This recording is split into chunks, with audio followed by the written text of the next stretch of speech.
किसी भी ग्राफ में इंटरसेक्शन ऑफ ग्राफ कैसे डिफाइंड होता है? Let G is equal to V1 E1 and G2 is equal to V2 E2 be two graph, then a graph G is equal to V set to be intersection of graph G1 and G2 if कैसे डिफाइंड होगा? G is equal to V1 intersection V2, जहाँ intersection of graph के vertex set कैसे आएंगे? पहले graph के vertex set intersection दूसरे ग्राफ के वर्टेक्स सेट। उसी प्रकार से एजेस कैसे डिफाइंड होगा? पहले ग्राफ के एजेस सेट इंटरसेक्शन दूसरे ग्राफ के एजेस सेट। तो क्या हो जाएगा देखते हैं एग्जांपल से।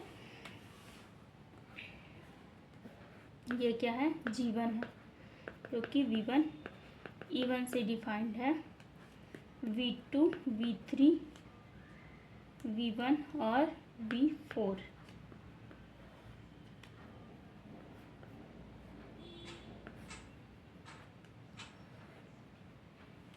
V5 V6। उसी प्रकार से G2 कैसे डिफाइंड है? V2 V5 V3 V6 और V7 V8। तो इसमें जो है इंटरसेक्शन ऑफ ग्राफ कैसे होंगे?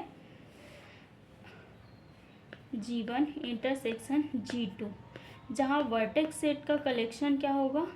दोनों ग्राफ के इंटरसेक्शन वाले वर्टेक्स का सेट जो दोनों में कॉमन हो। क्या क्या है? V2 V5 V3 V6 V2 V5 V3 V6 V2 V3 V5 और V6 जो कि दोनों में इंटरसेक्शन है। उसी प्रकार से इसका एजेस सेट क्या होगा? इनके बीच लाई करने वाले एजेस सेट। सपोज इसको नाम देती हूँ E1 E2 E3 E4 E5। तो क्या हो जाएगा? E5 E2 E1 और क्या होगा? E4 E3। ये क्या है? E1 E2 E3 E4 E3 E1 E2 E4 E3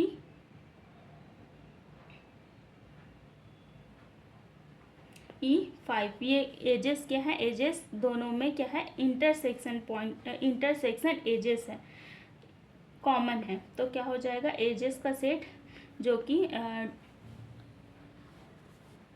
G1 intersection G2 के लिए डिफाइंड होगा। कैसे डिफाइंड होगा? दोनों के एजेस सेट का इंटरसेक्शन E1 E2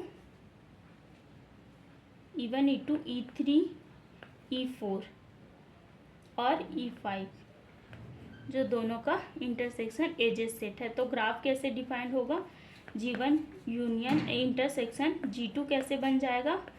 ये वाला जो पोर्शन है जो दोनों में कॉमन है, V2 V5 V6 और V3। इसके बाद एजेस कैसे डिफाइंड है? E1